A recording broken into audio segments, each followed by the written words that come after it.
Improvise. Ayan, what is up Kabaitaan? Si Sir Kabaitaan Clarence back again. So, nandito naman tayo sa pang-18 na content creator na nakakulab natin dito sa The MCC Loop Challenge ni Kabaitaan Clarence. Walang iba kundi si Idol Joms TV. Ayan, thank you po. May vlog po ba yun? Idol Joms TV vlog. So, taga dito rin po siya sa Bukbok. Malapit lang yung bahay kina Kuya Mandy, yung pang 17. At sa interview na to, mas makikilala po natin kung sino si Kuya Joms. Pero bago po ang lahat, ano po yung totoong pangalan? Ako po si Jomar Makunat. Tubong Bukbok po talaga ako. Dito talaga ako pinanganak. Yung Idol Joms TV vlog, parang vlogger name mo po. Yun po namang Idol Joms. Kaya may idol. Parang ako po yung mahilig sa mga pelikula baka na Idol Robin Padilla nung araw. Kaya datingan ko po sa aking mga vlog karamihan po talaga ay mala-action, mala-Robin ang dating. Kaya yun po talaga ang pinangalan kong Idol Joms TV vlog. Ayun po yung kwento doon. Doon ka na po nakilala sa pangalan na yun eh. Opo, doon ako nakilala sa Idol Joms. Idol Yun Joms. din yung nakalagay po doon sa likod ng tricycle. Idol talaga. Idol talaga. Pag-usapan po muna natin, ano po yung background mo Kuya Joms? Ilan po kayo magkakapatid? Sa totoong buhay po, ako po ay isang anak. Solo anak ka po? Solong anak. Uniko iho ba? Uniko iho. Pero sa ngayon po, may pamilya ka na po. Pero na po. Ilan po asawa? Isa lang. Isa lang.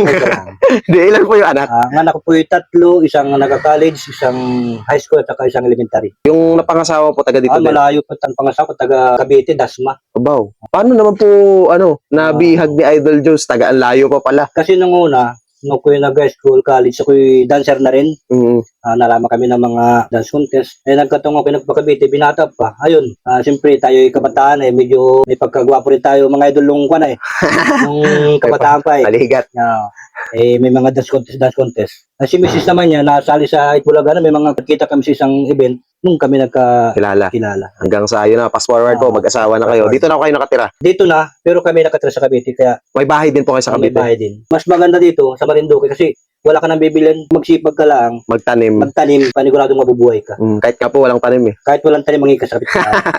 Ayun po, pero ano po yung trabaho niyo po dati? Nakapagtrabaho ko po sa kabila? Naging supervisor po ako sa isang kumpanya, Philippine Techno Takatsuki.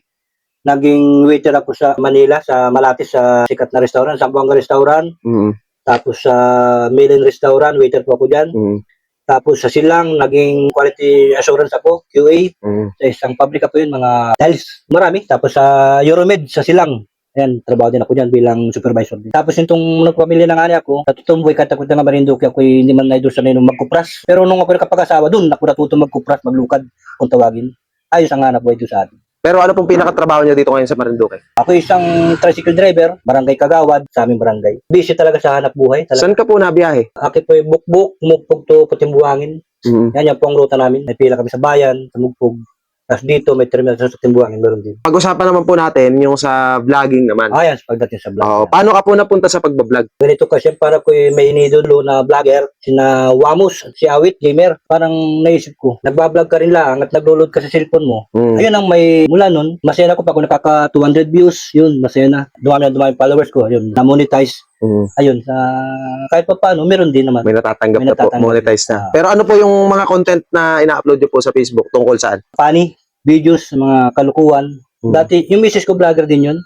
Magkasama rin kami sa mga dubbing naman kami, mga Robin Padilla, Sharon Cunita, Shalimbawa.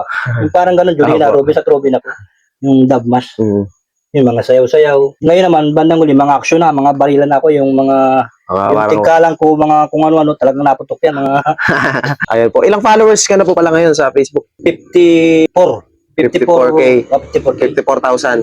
Ayan guys, ito po yung page ni Idol Joms TV Vlog. Ayan, pa-follow na rin po siya. Ano pa po iba yung libangan naman, bukod dun sa mga yun? Hindi na rin ako makapagdibang ngayon. Talagang hanap buhay ako nakapokus. Kahit natuto ko sa hanap buhay, talagang sa hirap ng buhay talaga ngayon. Parang kapos at kapos pa rin talaga. Kasi si Mrs. may trabaho na rin. Ano po trabaho niya? Nandiyan sa buwak siya ngayon, sa Big Mac. Shoutout nga pala kay Sir Kiko. Kay Sir Donnie Francis Litan. Ayan po. Iyon po palang misis mo yung ano doon ngayon, yung sa bagong branch ng Big Mac dito. Di ba yung nasa may Mar-SU po yun yung bago? Tapos yung isa-isa Mugpog. Yun yung video namin ni Kuya Batang Mugpog, ganyan rin na medyo malaki yung views eh. Yung tinago niya yung pangbaliktad nung pati. Ayun yung kasama ni Mrs. Yun si ate. Ayun, doon po pala nagkatrabaho. Doon siya nagkatrabaho. O magkakakonektado din po Hindi, pero nung araw po, yung mga libangan mo po. Sa drawing naman, talagang ako'y marunong talaga mag-drawing pagdating sa drawing. Yung mga anak ko, kung may mga project, marami nagpa-drawing dito sa akin. Kung nagpapabayad kahit 100, yun, may kapagawa ng project drawing, yun. Basketball, ngayon, hindi ko na kayang basketball. Pero kasali ka po sa Marinduque Vloggers kasali ako. exhibition game. Ayan. Yung Shout samahan. out sa aking mga kasama namin ni Idol, Marinduque Vloggers. Yun po, mag-try po tayo lahat. Ayan. Last na lang, Kuya Idol Joms. Sige po.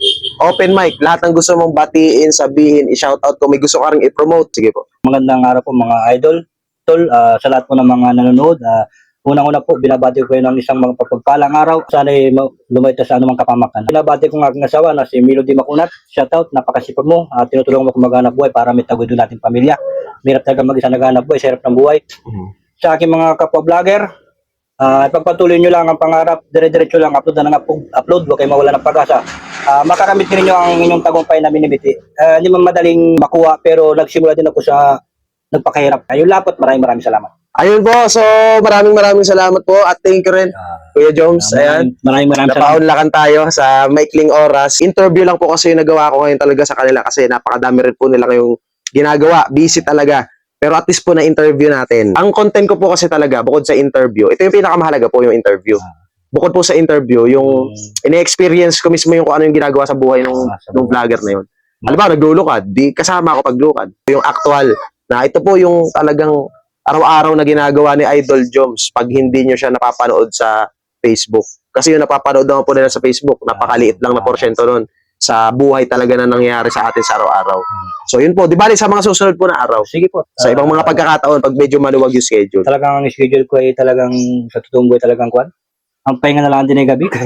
Talagang tulog yun. Talagang kapit lang. Nandiyan naman yung ating... Ayun po, so pa-follow na rin po sa mga hindi pa naka-follow ng Facebook page ni Kuya Idol Joms TV Vlog. Ito po. At syempre po, kung nagustuhan nyo tong episode na to, pa-follow na rin po Kabaitaan Clarence. At see you po sa mga susunod pa natin na pupuntahan.